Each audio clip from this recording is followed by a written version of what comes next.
1949 November 26 ഈ ഭരണഘടനയെ നമ്മൾ നമുക്ക് തന്നെ സമർപ്പിക്കുന്നു. നമ്മെ ഭരിക്കാൻ പുറത്തുനിന്നുള്ള ഒരു ശക്തിക്കും അവകാശമില്ല. നമ്മൾ നമുക്ക് തന്നെ ഈ ഭരണഘടന നൽകുന്നു. സമൂഹമോ സമയമോ സാഹചര്യങ്ങളോ ശരീരമോ നയിക്കുന്ന വഴിയിലൂടെ ഞാൻ നടക്കില്ല. ഞാൻ എന്റെ സ്വന്തം വഴിയിലൂടെ നടക്കും. എന്റെ സ്വന്തം നിയമങ്ങളെ ഞാൻ എനിക്ക് തന്നെ സമർപ്പിക്കുന്നു. പുറത്ത് എന്റെ വിധാതാവായി ആരുമില്ല.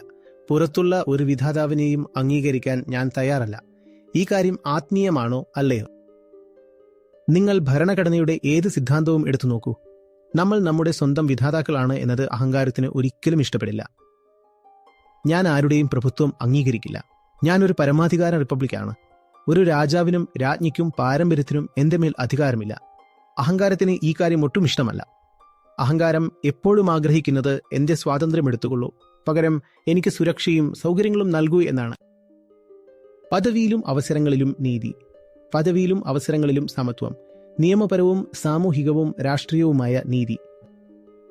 അഹങ്കാരത്തിന് എന്നെങ്കിലും നീതി ഇഷ്ടപ്പെട്ടിട്ടുണ്ടോ?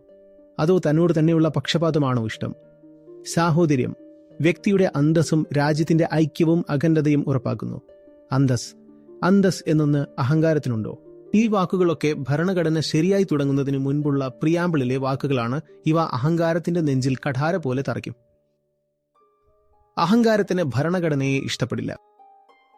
ഭരണഘടന ആത്മീയമാണ് എന്നതിന് ഇതുതന്നെയാണ് തെളിവ്.